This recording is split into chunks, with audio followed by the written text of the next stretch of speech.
Welcome to Keyframers, the animated collaborative coding live stream where we bring imaginative user interfaces to what? Imaginative user interfaces to life. I'm your host, Stephen Shaw, but you may know me as @Shashaw. And I'm your host, Stephen Corshie, also known as @StephenKPiano. Are you dying, Stephen? I am. Hold on. Oh no, that's not good. Welcome to Keyframers. Wow. Together we are Coding Compadres, Animation Amigos, Boolean Buddies, and Keyframe Companions. Yeah, so we're going to be creating an animation and trying to stay alive here from scratch live using HTML, CSS, and a bit of JavaScript. Yeah, a little more than usual today, perhaps. This show is made possible by your support. You can pledge at patreon.com/keyframers. And also be sure to hit the like and subscribe buttons around the video. We do have additional links available below. Also, please chime in the chat. We're happy to answer any questions or comments that you may have. I know how we answer our comments. We'll respond to the comments, but you know what I mean. Yeah. And we are streaming this live on Twitch right now, if you're with us on Twitch, but we will have this up on YouTube later. And if you're watching on YouTube, you can skip ahead to the very end if you like. There's a link down below called Keyflections. That's the segment of the show where we'll go over everything that we did and kind of summarize a little bit. So if you're short on time, go ahead and skip ahead. If you're joining us live, welcome along for the journey. Yeah. What are we doing today, David? All right. So today is the second week of Treats Framers. Woo! Where we have some just fun treats for you. Delicious, and tasty treats. I had another idea. Another? Yeah, one that I literally thought of, like, what, less than an hour ago? I don't know. Pretty much. Yeah. Basically, it's a button that dispenses treats. You click it, and like confetti or something, it just blasts out treats. But I want to do this with no libraries. We're going to restore our physics knowledge if we have any. I don't. So I never took physics. Did okay, this is going to be fun. We are going to be doing a bunch of math here. So the idea is, again, we have a button in the middle. We click it, and every time we click it, it just shoots out candy emoji, and it does it using gravity, and maybe if we have time, it bounces around, but for now, it's just going to fall. So, like, you click that button, and it's going to be really addicting. You just get lots of candy. Can I have one of these buttons in real life? I'm sure that they exist. Maybe an Arduino or something. We can start doing hardware hacking. Oh, that would be fun. Keyframers and Arduino. Maybe we can have Suze on three framers. Yeah, Suze Hinton. That would be fantastic. I'll talk to her. Arduino framers. All right, so let's start. I discovered something that I'm going to try. Uh-oh. Do you know if you do display flex and instead of align content or align item center, justify content center, I think it's place item center, right? Mm-hmm, mm-hmm. Yep. Does that work? That's a shortcut. Yeah. But it doesn't. So it's still pretty fresh. I thought I had it with 100%. Yeah, for some reason, place items doesn't exactly work in the way that you might hope. I don't know. It's still pretty fresh in the standards and implementation, so it's just not guaranteed to work quite right. But the idea there is basically to use as a shortcut for justify content and align items, but there's justify content, align items, place items. Just I don't know what the distinguishing factors are there. All right. Well, anyway, I found this article earlier, just completely separate from that. It's about modeling physics in JavaScript with gravity and drag. So that sounds like what we want to do, and they have that kind of sounds like a drag to me. They have a really cool JS fiddle in the article, which looks about like what we want to do. I didn't know that you could do this, but if you click and drag, you could make it just go off in a certain direction. Oh yeah. And that's exactly the behavior we want. Like that, like just little candy emojis to shoot off, and then maybe not exactly bounce around, not right now, but we're basically going to be going through this JavaScript and seeing how we could implement it with our app. So I think the idea is like we would dynamically create, just random elements and then use CSS variables to position them shooting out from the button. So I will get started on the JavaScripty part of that. Sure. Let's see what we could do. I'm gonna add Babel as a preprocessor because, of course. Yeah, that's usually a good move to do that. Mm-hmm. All right, let's see. We have a width, height, blah, blah, blah. Okay, so we have a ball object, and I'm going to just place that in there, right there. Let's see, it has width divided by 2. For now, we're going to use actually, not for now, like for the, this entire thing, we're going to use the window width and window height. Now, on the window object, you have window.innerWidth and window.outerWidth. I'm guessing what we're going to want is window.innerWidth. So const width equals window.innerWidth. Because I'm guessing outer width just pertains to something else. I don't know. We'll find out the difference. We're here learning with you. Well, with window, you can't really have an outer width because you can't calculate that, or you can't access that value from JavaScript. So the inner width. It does give you 2 separate values, which is a little bit weird, but okay. Is it even? Let me see. Mm-hmm. Weird. Outer width. Yeah, window.outer width. Okay, so it is, yeah, the outside. So including all the chrome of the window. This was more of an issue when you had like IE6 that had like the 4 pixel border around things, but yeah. Right. All right, so it looks like some math happens in a loop. And typically when you see JavaScript powered animations, you do have that animation loop. So let's just have a function animates right here. And I'm just copying and pasting a bunch of stuff, don't mind me. There is a lot of stuff. So we have a ball object over here, and just a plain object. We're not going to scare you with classes or anything like that. And it's doing a few things. First, it calculates the fx, which I assume stands for force x. I'll have to go to the article and find out. Also, we have a few constants that we need. So this is your very typical copy-paste setup right now, but we're going to see how we could pare this down and explain a few of the concepts over here.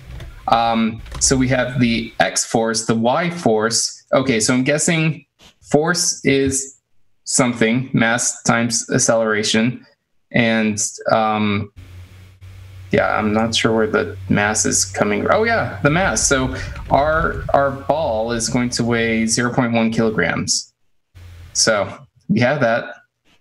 And in this animate loop, I guess I could call it animate loop. What are we doing? Let's see. Velocity, x10, y0. Let's make y5, just for fun. So this animate loop, we're updating the position of the ball. And so I'm guessing, let's just do update. Yeah, just have an update function. No frameworks here. We're just doing things like that. So in this update function, let me get a reference to the button? No, the window. Yeah. Sure. Just so we could, or sorry, the body equals documents.body. So we could do body.style.set property, and then we could set a few properties. So this is just for one ball. So ideally, we're going to be generating lots of different balls, which those are going to represent our emoji candy. And those we are going to set the CSS variables of them individually. But for now, we're just doing it on one single item, I guess. So let's see, we have the position, and that's what we want. So we want X, and that's going to be ball.position.x. And we also want it for Y. So let's do that over there. So would you mind making just a ball element? Yeah, I'll get that. And then we're gonna set those X and Y properties to it. And then request animation frame, animation loop. Okay, so let's see. Shaw is setting up like a ball property, and we're going to use transform translates to position it. Okay, so he has a ball over there. It's going to be a nice pink ball. How big do we want it? Oh. CSS pink is not very pink. Oh, it's not very pink. Let's go with red or something. Or Rebecca purple. Okay. Perfect. That looks great.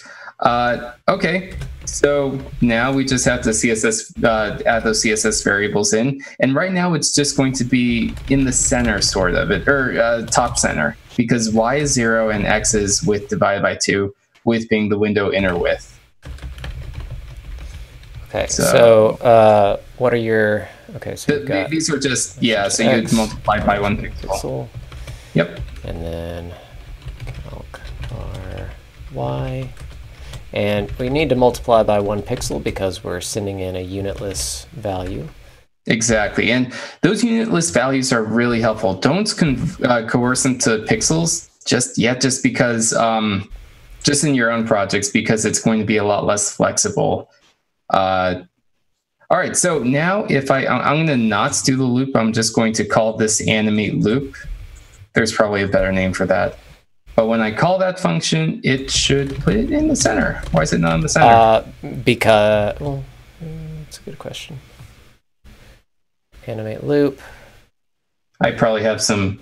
Frame rate is not. We don't need frame rate, and the reason we don't need frame rate is because we're using request animation frames. So frame rate is going to be going to the article. Let's see what they have here. 60. Frame rate is 1 divided by 40, but we're not doing 1 divided by 40. Let me just make a frame rate variable just to make it happy for now.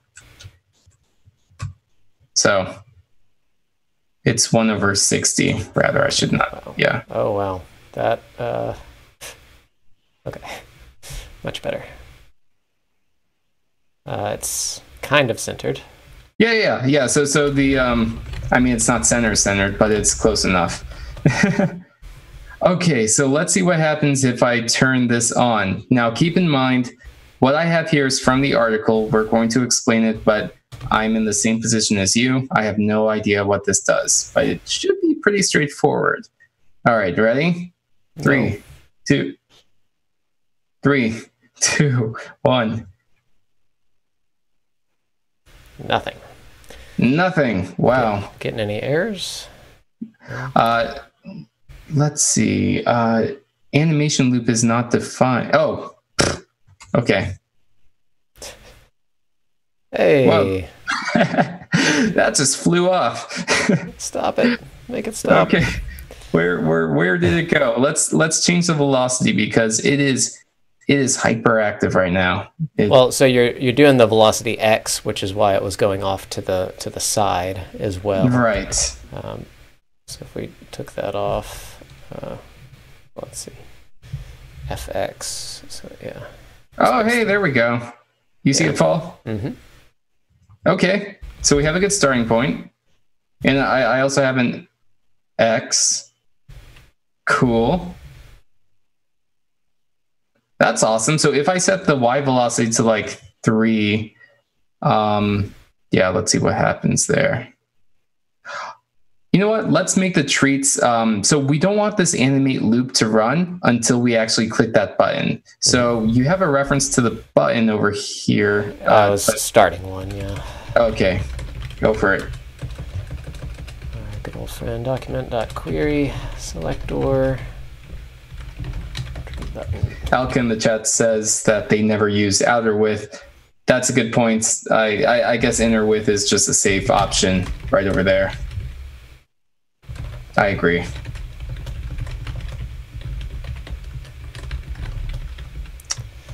All right, there we go. L button, Cool, so, add event listener, click animate loop. So we can kind of step through right now if we wanted to. Oh, okay, so it's just stepping through. That's actually really useful. Yeah, that might be helpful for the moment. Okay, that works. Cool. So we have our basic thing, and like if I just turn animate loop on, then that does that, which is cool.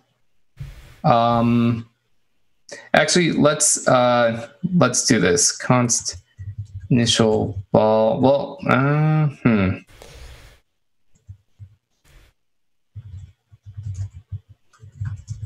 Initial position equals, I'm going to give it an initial position and an initial velocity. That way, clicking the button will just reset it, because that's going to really help us with debugging this. Right now, it's just falling. So for those joining or watching on YouTube, this is basically really, really classic animation. No CSS animation, no GSAP, no web animations, just your old request animation frame loop. If you've done work with Canvas, you'll immediately be nostalgic, I guess. So I'm making a reset function down at the bottom here. All.position. Yeah. And we're mutating, which is fine. Don't add us. This is okay for now. And then I guess, all right, so every time we click, the ball just falls. But all right, so let's see, ball.position.x, ball.velocity.x.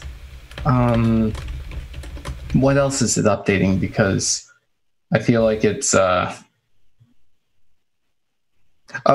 okay, so let's put this, before the animate loop, because otherwise it's gonna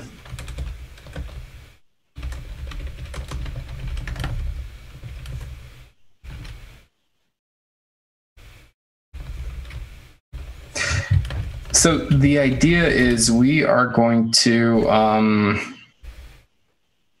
we're going to make a lot of treats, and I think we're going to put them inside the button. Yeah, that sounds about right. Yeah, so that initial position can basically be center.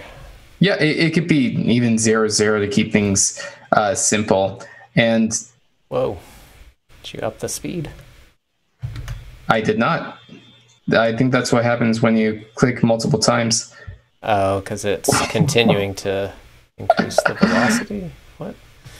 This makes sense. Yeah, that's a little bit weird. Oh, we need a cancel animation frame or something like that. Yes, we do, because it's going to be running the previous function with the previous values, and it's going to be going wild with that. So we have to make sure that it cancels that. Yeah.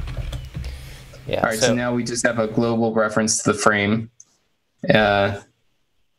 So you see, now it's normal. This is a great masterclass on request animation frame. You might not have known about cancel animation frame, viewers, but it's useful and it's necessary sometimes. So every time we click, we're canceling the animation frame, resetting the values, and then we do it on a loop again. All right, so let's do this. I'm going to add a class called treats, or sorry, like treats wrapper. I was going to say treat container, but treat wrapper is just a little bit more punny. and then treats container, and then treat. How many treats do we want? Like, I was thinking they would be created in the JavaScript. All right, fair enough. And then be destroyed. Yeah. Wait, why would you destroy treats? So the approach I would think to do would be to make a class or like a prototype for treat. But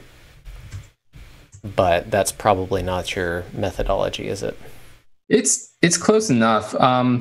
For now, we could, since we're dealing with just a raw object, we could just have a creates ball, and then so const ball equals create ball, and so you could just imagine this create ball being called multiple times.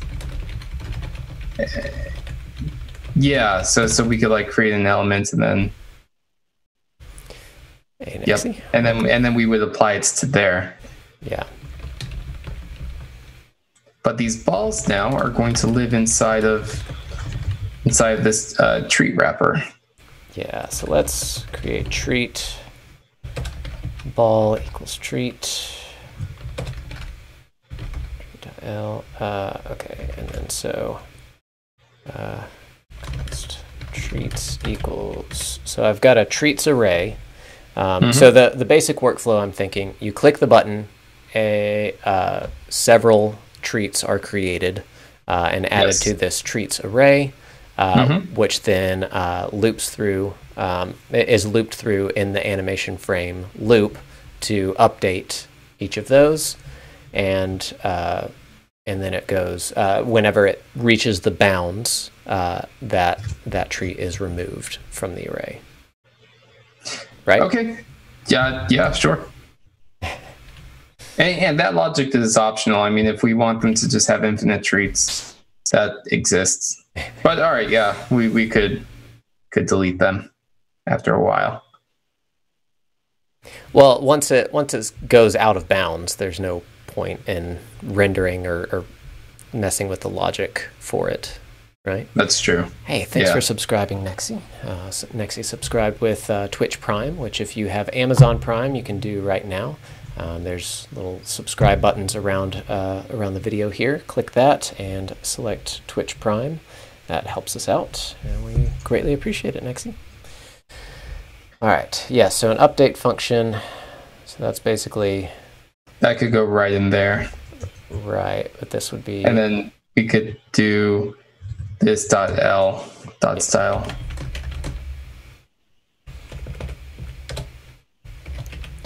Yeah, I gotta make it don't you need to declare? Well, I guess you weren't doing an arrow function, so it's okay. Yeah, same thing. Yeah. So we have update and then this .l.style.set property.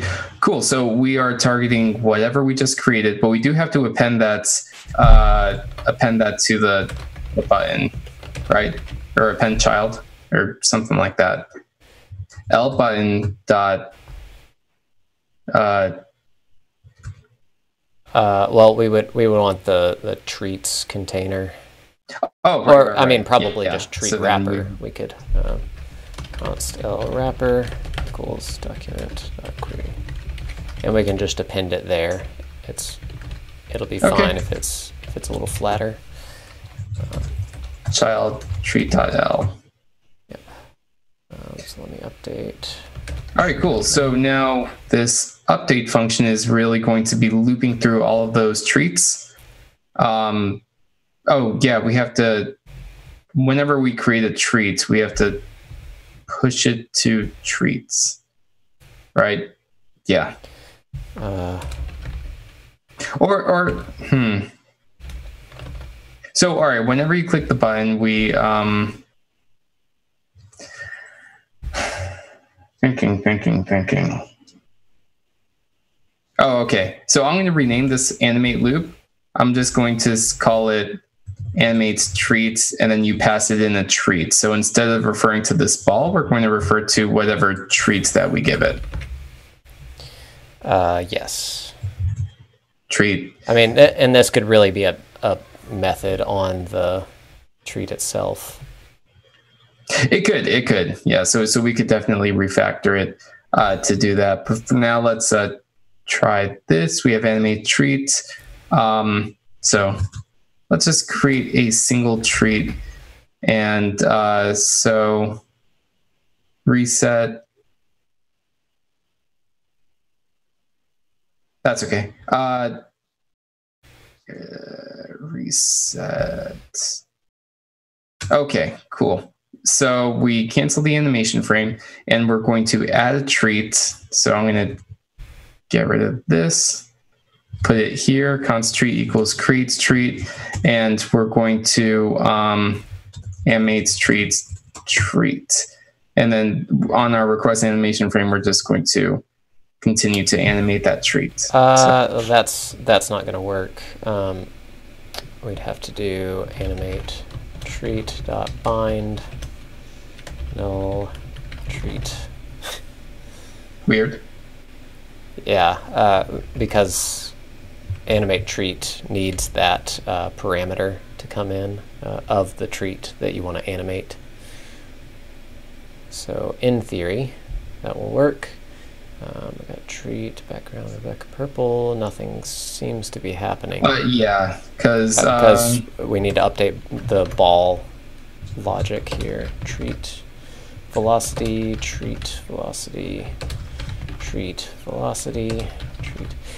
I'm pretty sure there's much more simple math for all of this. Well, yeah, we'll figure out the math. We still have a ball in there somewhere. Aha. Treats.mass. Are there any more? That looks like it's it.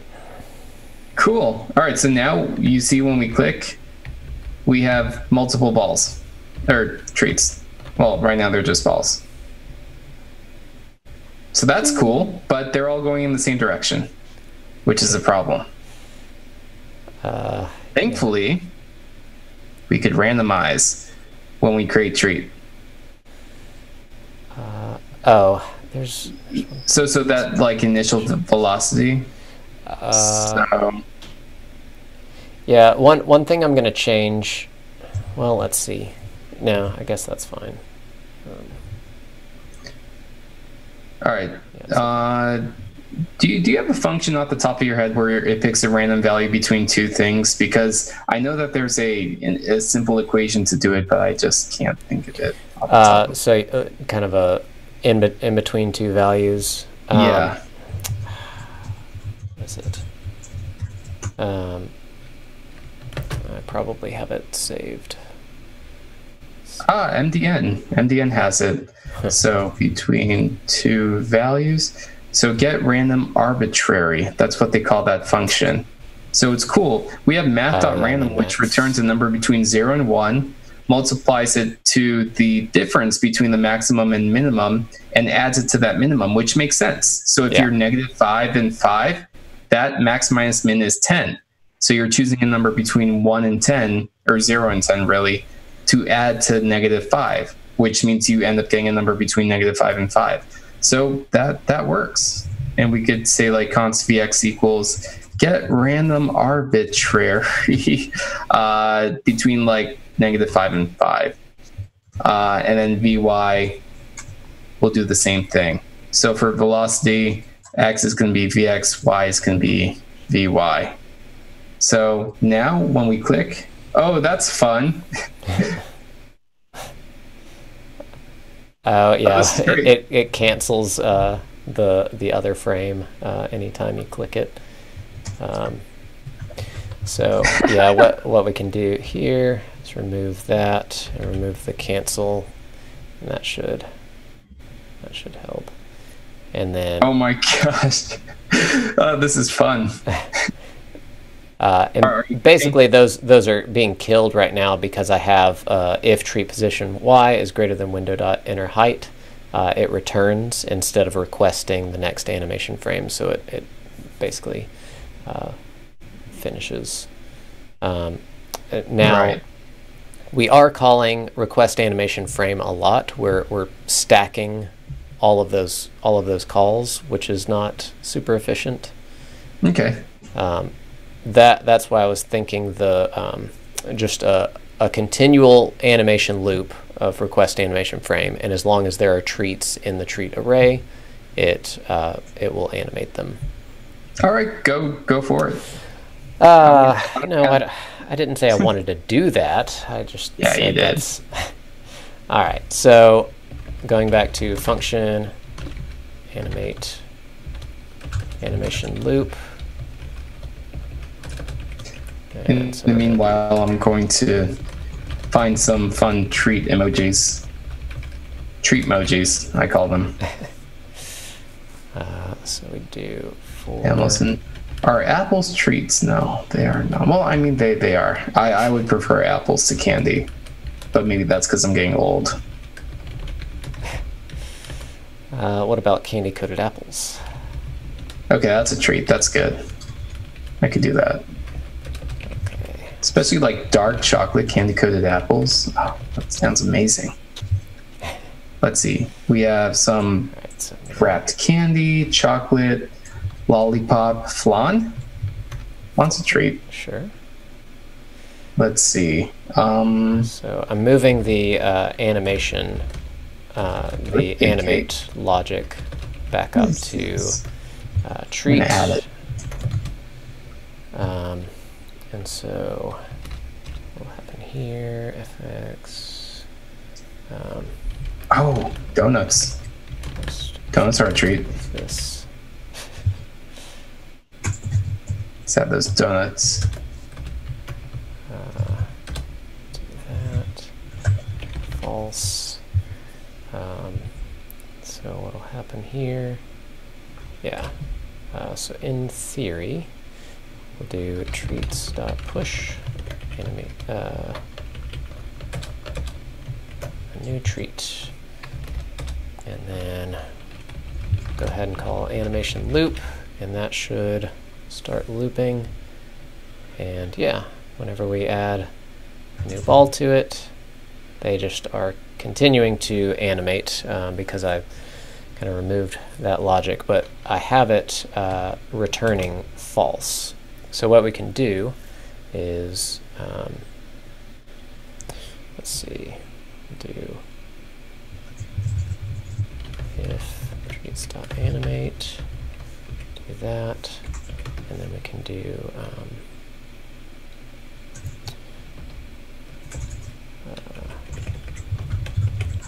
treats inner text equals, what would it be? It would be get random int 0. Let's see, treat emojis dot length minus 1. So cool. I'm sure we can make that into a function. All right, so remove treat. If this turn true, yeah, let's see, treat out. Let's see, out of bounds. Do that. All right, so if gotta get rid of the purple. Turn true. All right, and then that'll. If treats I dot out of bounds. Then we'll do treats.slice. I always forget the proper array.slice. So we're going to slice starting at I, do 1. Right? Is that how you modify an array? Let's see, where are you?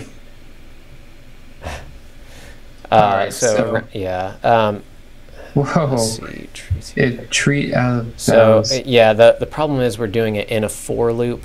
I think we might have to update that. Move item from array while looping.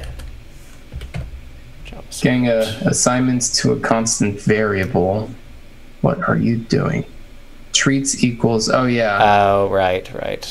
So that. So since treats.slice is mutative, we could just do that. Is it? I think it returns a copy of the array. Uh, do treats dot splice then. Splice. Yeah. Okay, no, that's not going to work. So what we need to do here, let's see, our I equals treat style length, and then we'll do while I minus minus. We'll loop through, and then that way it's looping backwards over the treats. And yeah, okay, cool. Yeah, so that's working. Yeah. Hidden. I thought I'd done that.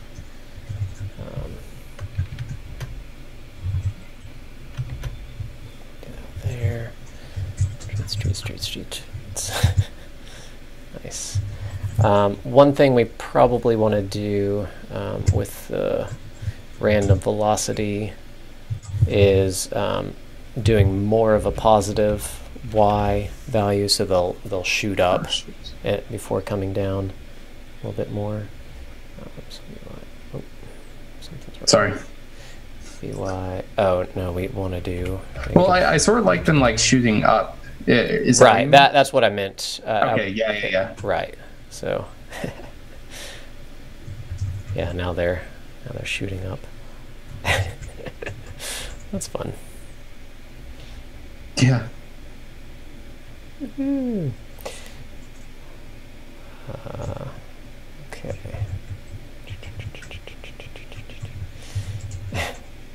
Let's see if this works. Let's see. Since they're going off screen, we can actually remove from the body this .l .parent node .remove child .l, and that way the DOM won't be laden with treats. Oh, did you change something? I changed something and I messed up. Don't worry about me. Okay, now it seems to be working. All right, so now when they reach the end of their life, they are removed.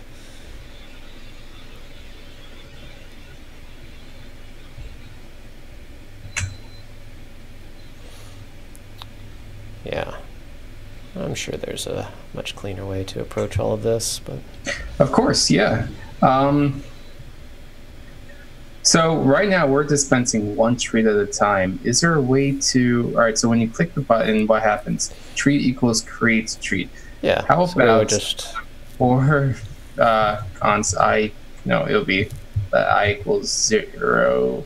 I is less than what? 10, 5. Sure. I plus plus. So We move that logic up. Rename const to. I mean, we don't even need a reference to it. We can just push directly a create treat. And this is fun. How about an animation on the button, or like so when you click it, sort of syncs and then. Yeah, probably could use one. I'm surprised how well it works. And I kind of want the treats to be a little bit smaller. Let's see. Said no one ever. Well, I want smaller treats, but more of them. Okay, fine. See, isn't that fun? Okay, you like the fun size treats, right? Fine. Just because you think you could eat more. I'm happy with my one Snickers bar, one Reese's cup. But you go for the Reese's Minis. I get it. Sure. Or the Nerds. Hey. Those are the tiniest candies. That's offensive. Okay. I'm going to do user select none on the button so that the cursor pointer... Are you pro cursor pointer on buttons or no? I am. Because it's what everyone's used to. Yeah. So this is. I know there was an article about like oh, you shouldn't do it just because it's not semantic or whatever. But the point is, what do users expect, right? Right. And that's what matters, is not subverting user expectations, in my view. So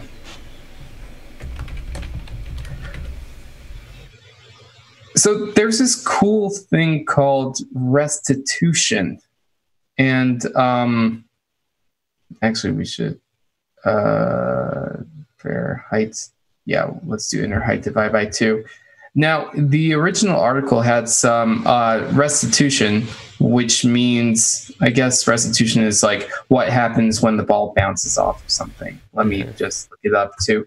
Okay, so there's a number called restitution, and it determines how bouncy the ball is. That sounds like fun. Basically, we can make it bounce off walls. So let's see, where's our update function? Oh yeah, it's all of this nasty math in here, which we will explain. And also, this definitely needs to be cleaned up. So let's see what happens if we add these restitution values, which are the bounciness, and we apply them to half the height of the window. And we're going to find the exact math later, but nothing happens. Oh wait. Sorry, I'm adjusting a few things. So what are you changing? So I added restitution. So basically collision detection. Mm-hmm. We're seeing is the height or is the Y value greater than the height that we specified? And I just put half of the window height just because the balls are already starting from a halfway position. And of course we have a tree dot radius, which that's just an arbitrary number right now because we're not really measuring the radius. Yeah, it's working. So that does mean that out of bounds thing will never happen, which is fine. Well, look what happens. Well, what we can do is check the position X instead, so that if they bounce off the side, this dot position dot X is greater than window dot inner width, or this dot position dot X is less than 0. And that way, if it bounces off the side, it should be removed. But you're adding. Oh, no, that wasn't. Oh, okay. So it's right now they're never going to the left, and that's because the position is 0 according to that. So instead we have to right, negative width. Yeah, so we have to do the width divided by what, -2, which is weird. It'll work out though. Width divided by -2. Whoa. And then width divided by 2. Yeah, that didn't work. Divided by 2.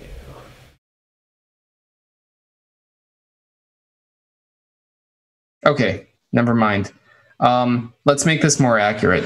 So right now we have the position being the initial position, which is, always going to be the same. But once we actually render and put the elements on, which we do somewhere. Yeah, so the position is actually 0, 0, right? Yeah, but that's a relative position. I want sort of an absolute position. Let's see, where's the elements? We have L. Well, L, if 0, 0 is center, then width divided by 2 is the bound on either side.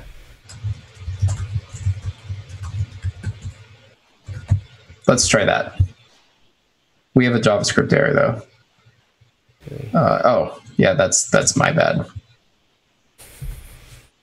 Thanks for following. Okay, so we have a position X rect left. Let's see. So we don't want to, yeah, I'm just, okay.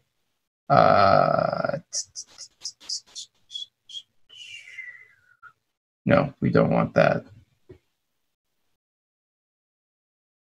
Because, all right, never mind. Whoa, I'm deleting things. Oh. So what is initial position 0, 0? Right, so that should be correct. Position dot y is greater than height. So, oh, right now. For the CSS variables, we want that relative position. Actually, okay, I got it. I'm gonna redo things unless it breaks things, which it looks like it might be doing. Hold on. Nope. Yeah, we're good. Absolute position, and then we're gonna have just a position of initial position. So everything should work fine right now. Uh-oh, what happened?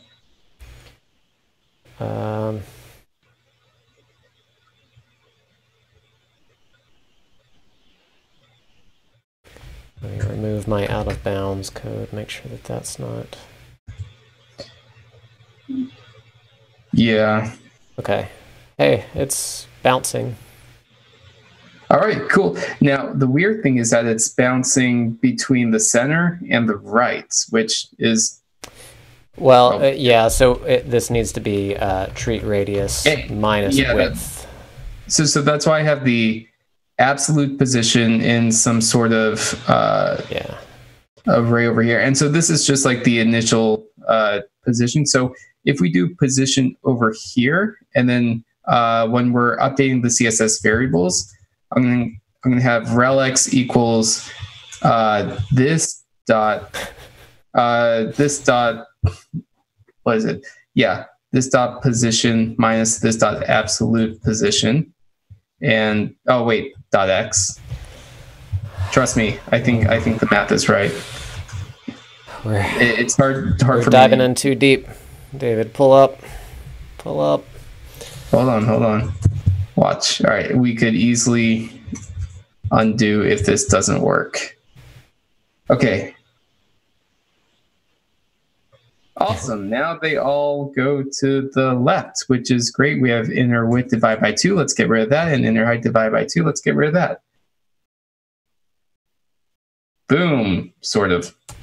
So let me reset that, and that should fix it. You were doubting me. Yeah. So one. Great. So one thing we can do is like watch the speed, or give it a life. You know, basically, if it's been alive for this long, then remove it. I agree. So like on, let's see, we'll do. We'll do an animating property, animating true. And then we'll do on create. Let's see. We'll do.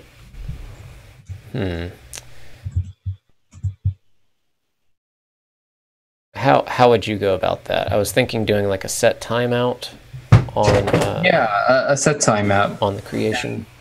Mm-hmm. And then just like deleting them. Right. Like doing your splice thing. Yeah. Right? Essentially. So what we do, so this would go back to const treat equals that, and we'll return treat. Down here, return treat. We'll do a treat dot remove, and this will set animating false. Animating false. And this dot animating equals false, and where is it? Oh yeah, this code right here. Do that and that, and we'll remove this out of bounds deal. So if treats dot animating. So if it's not animating, it will remove from the treats array. animating equals false. And so down here, we'll do set timeout, treat, gotta do it, treat.remove after 4 seconds.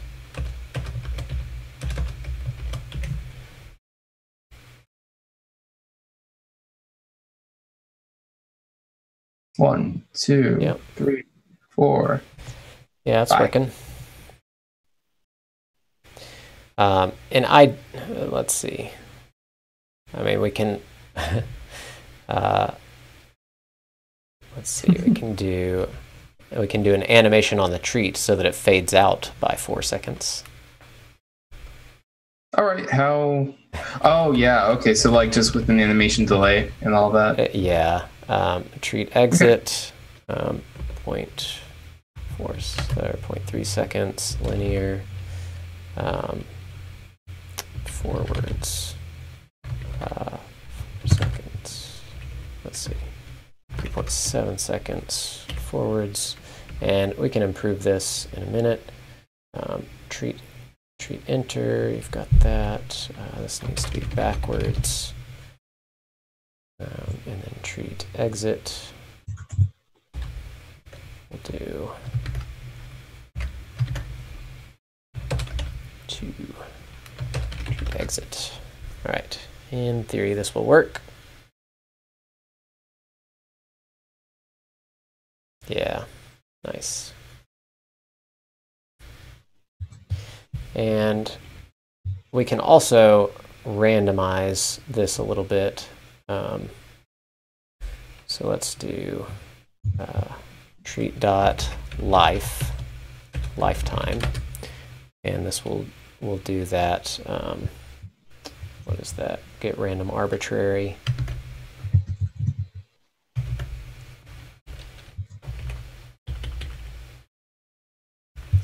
From about 3,000 to 5,000. Move this up.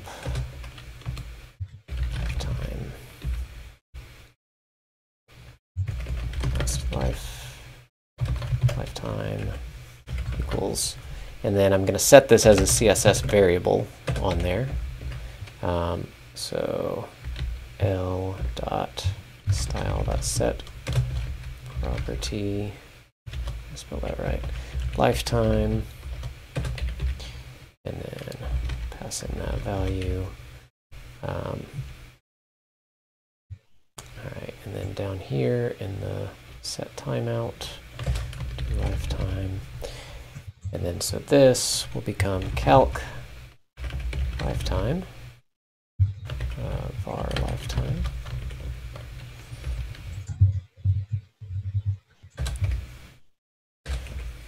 100 milliseconds for lifetime. Did I break something? I'm messing with things. In CSS land? Yeah. Gotcha. Times s minus s.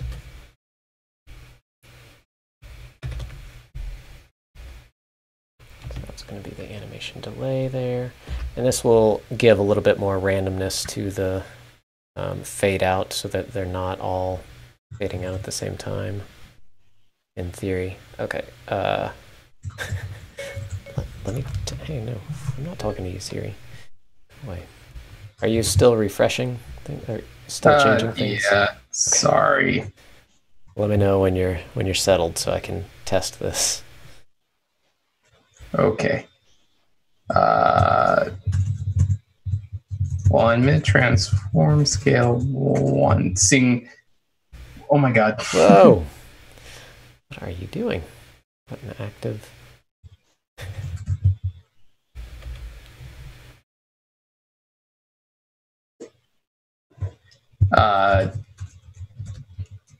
That's here 0.5, 0.51. Just give me a little bouncy. Yeah. And try and do it as fast as possible. Scale 1. So. Nice. Oh, sorry. I did 0.3 instead of 30%. I am ashamed. But we could tweak that however we want. So let's make that like 1.4 seconds. Yeah, ideally, the lifetime would be based on the element's activity. A lot of time with physics engines, you have kind of this stay alive property where it only continues calculating the physics if it's no longer if it's moving, if it still needs to move. So we would basically calculate that by if it's still bouncing or if it's just kind of staying in one place. But for now, just doing a basic timeout is pretty good. 3,000 there.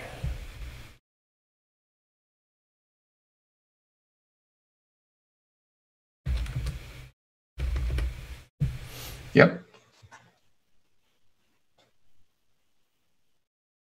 Nice. I like the disappearing effect. Yeah, is your animation working? The active animation? So I want to run every single time you click the button, but it's sort of that should be on active then. Right, but it's only active as long as I'm clicking it.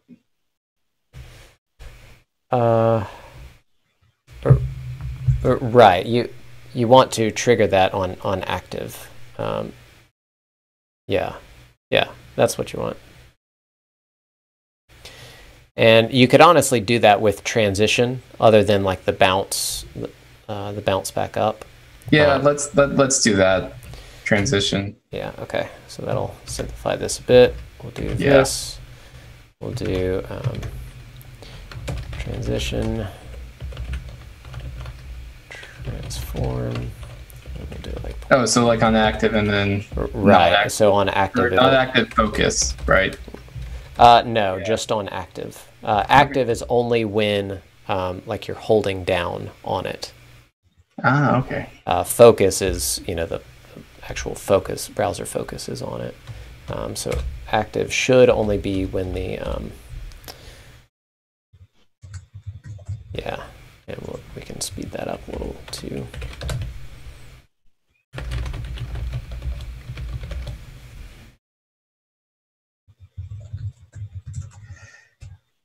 I don't like this focus outline, said every single designer ever. I want to get rid of it. Well, for something like this, it's not ideal. And we can set some limits down here, like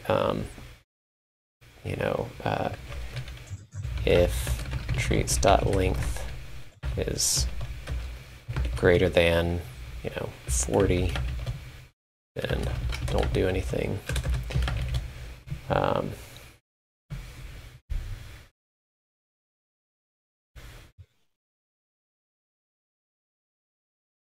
What's fun is that you could hold down the button and then it's like getting ready to do the treats, and then it just explodes up with treats, which is really fun.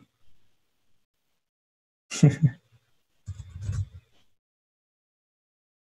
make this white, nice white glow. Yeah, I think that looks great. Yeah, I dig that. Nice it kind of feels like they need some rotation too. Oh. So we can do that just with rotate. That'll be 0.4 seconds linear, infinite. There we go. So keyframes, treat, rotate.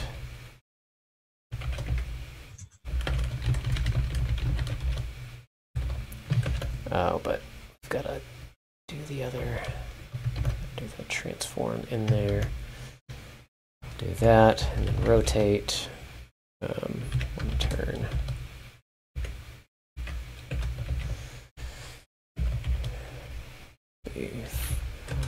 From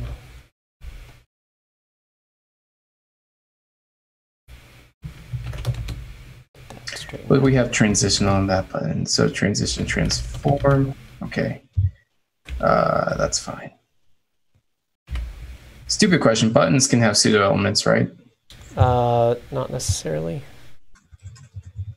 Like, will I get arrested? Or... Yes. Oh, shoot. Okay, that may not work because of the value. Oh yeah. Yeah, we'd need to nest elements to do the rotation, which is unfortunate.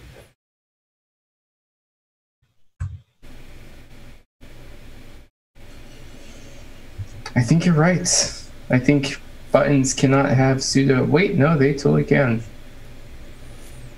Indeed, Really? they can. Yeah. What are you pseudo elementing?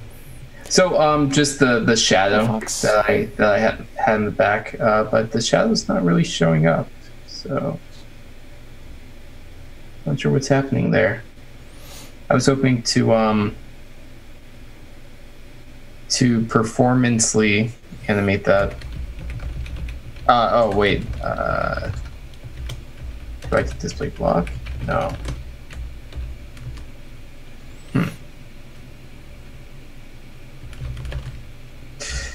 It's okay. I will just go ahead and add it directly on, which is not the best idea. But we have done worse.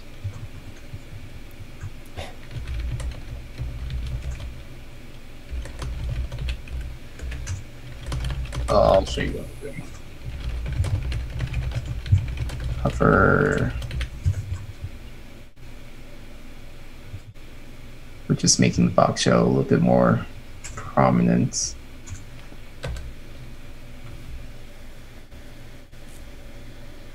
Oh, that's a little bit too much, but yeah.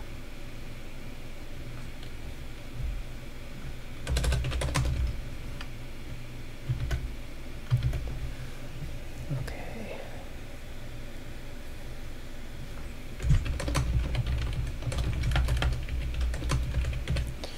All right, so what I've done is added a little treat inner element, inner, and then we'll do animation, inner rotate, and then we'll do keyframes, rotate. And I'm going to try to base this off the actual speed of it too. Okay. Yeah, nice. And so this can actually be, all right, so Vx. What is our Vx value going to be from -10 to 5?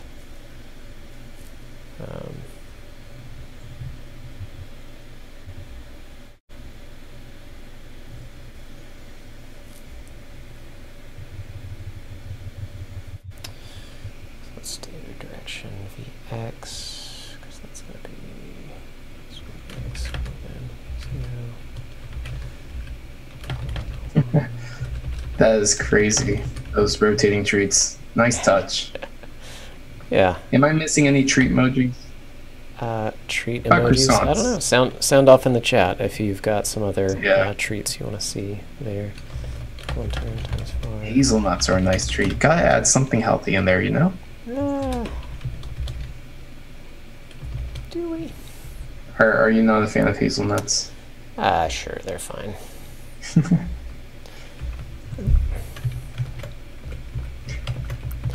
All right, let's see if that works.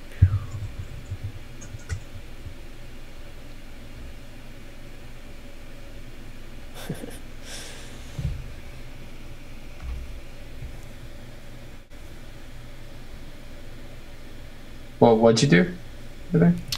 The direction that it's rotating should be based on the Vx, so that if it's going to the right, it should be rotating to the right. If it's going to the left, it should be rotating to the left. It doesn't. Oh, nice.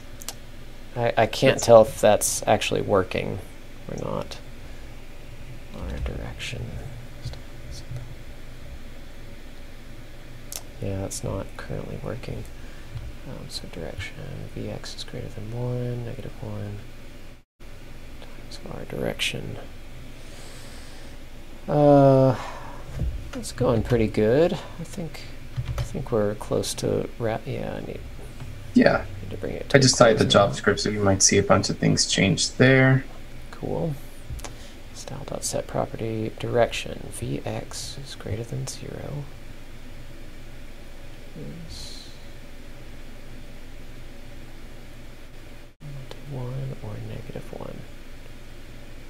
So I don't know the, let's see, bring up the console here, not the console, but inspector. Let's get inside here. All right, don't change anything for a moment.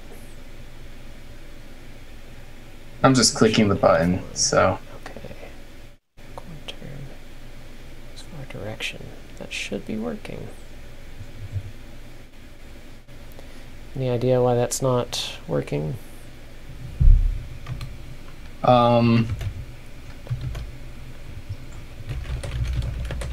What, the direction? Yeah. The rotation direction? Not okay.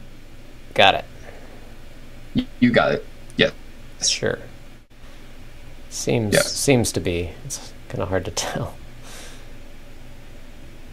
If it seems like it's working, then yes.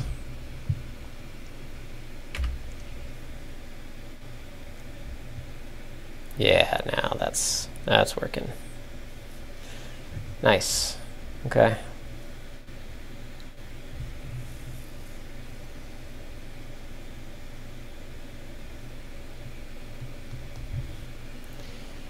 Let's see.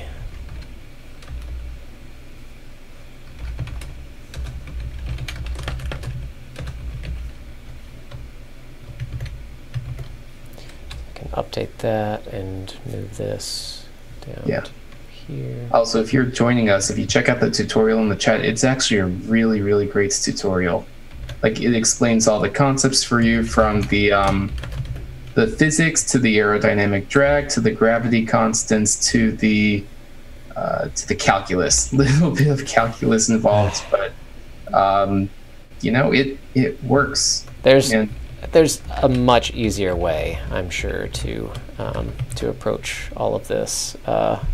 Faking the physics, like we don't necessarily need mass. Like, these can all be basically the same mass. It's but it's so fun.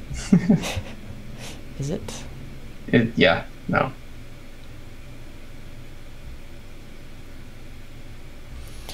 Oh, this needs to be stop direction. All right, so now when they bounce, they should reverse direction. Yeah, nice. That's really cool. When it bounces off the wall, yeah, that's okay. All right, I think we should bring it to a close here. Yeah. I think. Y'all ready to keyflect? Let's keyflect. Welcome to Keyflections, the part of the show where we give a quick review of the techniques used to build this animation. If you have any questions, ask us in the chat or leave a comment down below, and we'll be happy to answer. Yeah. And if you've enjoyed watching us so far, you could follow and subscribe here on Twitch or YouTube, or pledge at patreon.com/keyframers. Please, we need to eat. Links available below. Very fitting comment in the chat right now. Strange to see so much JavaScript in your project. Yes, it is. We do not normally delve this deep with the JavaScript, but you know, we wanted to try something a little bit different. Get some physics happening in here. So what we've created here is a treat button that when you click it, you get some delicious emoji treats that bounce all around and literally bounce off of the edges, and then when they've been consumed, they fade out. So you and they bounce in the direction that they shoot off or get hit. Yeah. So this is a basic physics engine that we're running. So we've got a lot of the math based off this article here by Barak, where he's laid out kind of the calculations that need to happen for physics in JavaScript, and we've adapted that and made it to apply to each of these treats. So here, let's go over the HTML really quick. We've got a treat wrapper and a treat button.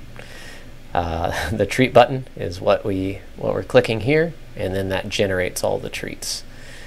The CSS isn't too important just yet. There's not anything too wild about the button itself. So let's get into the JavaScript and how that all is happening. So we've got our L button, L wrapper. Whenever we click a button, whenever we click the button, we're triggering let's say add treats function, that's going to create a bunch of treats and add it to a treats array. Now, do you want to go over the create treat function, the basic purpose there? So the goal of this function is to create a treat, obviously, and it's going to create a treat and add it to that treats array. All right, so first we determine the x velocity, and so that's just a random number between -10 and 5, or 10. Yeah, so we can have them equally likely to go off in both directions. Right, and then we have the y velocity, but because I guess we want them to mostly... We want them to shoot up, so we mostly want it to be a negative upward velocity with a small chance that it can go just kind of straight down. Yeah, there's a chance you get a dud and it just flops it. Maybe a milk dud. Sorry, gotta have some puns. So we create the element dynamically at a class of treat. You could just imagine doing this in React or Vue or Angular or Svelte or whatever else there is. Yeah. Right, we're just doing some vanilla JavaScript here because that's more appropriate for treats. This inner text, we grab a random emoji, and I found a few treat emojis. So and one hazelnut, which debatably is a treat. Who knows? And this thing. No idea what the kebab looking thing is, but it looks tasty, so I put it in there. And then we just we append that element to the wrapper. Wait, no, we don't. So we have inner. I see what you're doing. You're making a inner thing. Right. That maybe a span. And so that is for the rotation, which we'll cover a little bit later. But we're using transforms to actually move the elements, the treat elements. So up here in treat, we have the transform translate with var x and var y. So that it's that's how it's actually moving on the page, and then we have our update function under treat or treat animate that is using all of that math to calculate the position that it should be going based on the velocity, the kind of direction that it's going, and then it updates the position there. And then treat.update actually applies those values to the element. So that's where we get that CSS variable. You want to explain the relative x and y? Yeah, like all the stuff here? Yeah. Okay, so here's our treat object. This stores everything we need to know about the position, the direction, how fast the treat's going, where is it going. We have the absolute position, and that's where the treat starts. Obviously, the treat starts where it starts. So we have that. We're going to be updating position. And the reason we have these two is because we want to grab the relative position, which is position dot whatever this is minus the absolute position dot whatever that is. Since we're not rendering the treats on the body itself, we're rendering it within that that treat wrapper. Right. The velocity, which we randomly chose, tells us which direction the treat's going to shoot off and how fast it's going to go. We also have a mass, and that's for physics reasons because it does need mass for everything. We just assign 100 grams to each tree, which seems like a really heavy candy, but yeah, who's complaining? All right, so you made it like twice as big. Well, what happens if we make, oh my God. Did that do anything? It makes them very light, actually. Very light, so it's probably, okay. So our math is probably off here. Yeah, that's okay. We'll just pretend we didn't see that. The radius, we give it a radius as well, because it needs that to calculate like it hitting the wall, like collision detection. And we're assuming it's a circle. Restitution, that's an interesting property because the restitution is going to say how much does it bounce back. So 0.7 means it comes back with, 0.7 of the force. So let's see what happens if we do 0.2 over here. You're going to see it just sort of hits the wall. It's sort of like dead. You see that?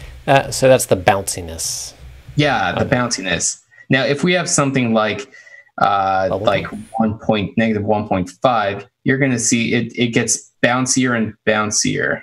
Or it doesn't get bouncier and bouncier, but it gets pretty bouncy. So 0.7 is a good bounciness. I feel like that's a realistic candy bounciness if you've ever bounced candy before. We have the lifetime property, of course, which that's when they die or get eaten. That's an amount of time in milliseconds that it should live, right? Rather than calculating if it's slowed down enough. We just have kind of a random lifetime for it. Candy, it disappears. It doesn't last. And we're using that here in the CSS as treat exit. So we have just a fade out animation that uses that lifetime value minus the length of the animation so that it fades out before it is removed from the DOM. So lifetime is also referenced down here under treat.remove, where we have just a set timeout, isn't that? Yeah. So then we have direction, which is which way it's going to the left or right. Right. And that's for animation or rotation purposes. So now we have this animate function here. We're not going to go through it all. I just want to explain just sort of an overview. You could read more about it in the article we linked to in the chat, and we're going to link within the YouTube description, as well as the description of this CodePen once we share it. We have fx and fy, which is the x force and the y force, and that's going to be used for calculating the updated x and y velocity values. So multiplied by the frame rates, which since we're doing request animation frame is 1/60 or 16.6667 milliseconds. Or should be. We're not technically limiting the frame rate here, so this could cause problems on high refresh monitors. Mm-hmm. Yeah, so we're calculating the acceleration based on this force. And if you remember from high school class, force is mass times acceleration. We have the force, we have the mass, we're trying to figure out acceleration, so we divide the force by the mass, and then that way we could get our acceleration for x and acceleration for y. Would you say that we're using the force? We are using the force, the sweet force. And so we use that acceleration to determine the velocity, which is acceleration over time. So here's our acceleration, here's our time, 16.667 milliseconds, and that's what determines what our next velocity is. Now, position is velocity over time. So, high school's coming back to me. So, we determine that based on the velocity and the time multiplied by 100. Otherwise, we're going to get really small values. And then we check the bounds. And so the bounds are based on the window bounds.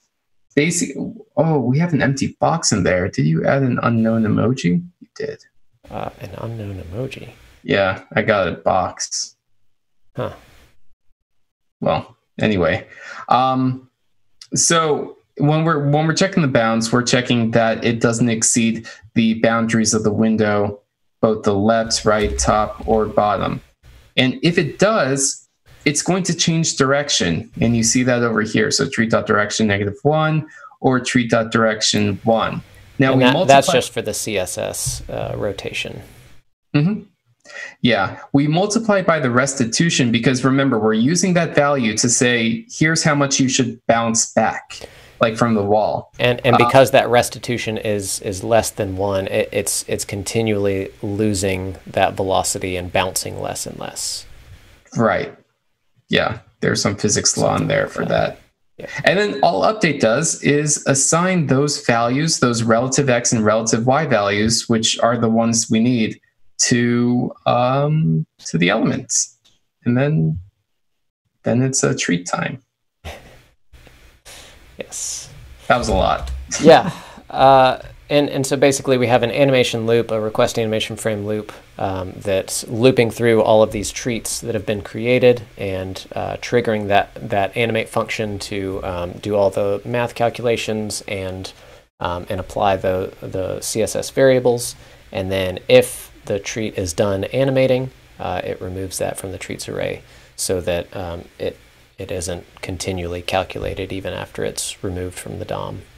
So we can add up to 40 here. I just set kind of an upper limit to prevent it from getting too wild. Performance isn't amazing with 40, at least on my machine right now. But no, yeah. This could be done with Canvas rather easily. We just haven't ever dove that deep into Canvas. Yeah, so. Plus we get a lot more from doing it with CSS because we could add those rotation, those fade, and other things that might be a little bit harder to do. Yeah, it's certainly not simple with rotating at a certain position in Canvas. It's very messy. Yeah. Well, cool. Well, awesome. Yeah, I think that's it. Hopefully that makes sense. There's definitely a lot of math going on and a lot of physics happening. Yeah. So if that's not your cup of tea, just enjoy the effect. Click that button and enjoy it. You can also go back to the article that we'll have the link for down below that really breaks down each of these concepts. Just swap out ball for treat and you have our pin. Mm-hmm. Cool. Well, you have been watching Keyframers. If you've enjoyed this episode and would like to see more from David and I, there are many ways you can support us.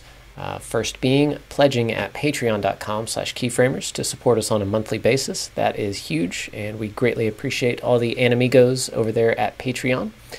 You can also subscribe and participate on the live streams on Twitch every week. And you can like and subscribe at youtube.com/keyframers, where we have all of our archived videos. So check that out. Also, we do accept submissions for future episodes. This week, I just thought it would be fun to shoot out treats from a button because I want that in real life, and so does Shaw. Yes. So tweet at Keyframers with any animations that you would like to see made. Especially this month, we are doing the theme of treats. So if you have any treats-related animation ideas, please let us know. Last week we did a chocolate crunch or whatever we called it. Yes, that one is amazing. Go to the archives and check that out. Mm-hmm. So please also share this video and demo across all of your social platforms, like the candy. Share your candy. Share this video. Have fun. Indeed. Well, that's all we have for you today. Thank you so much for joining us. Until next time, adios, amigos. Adios.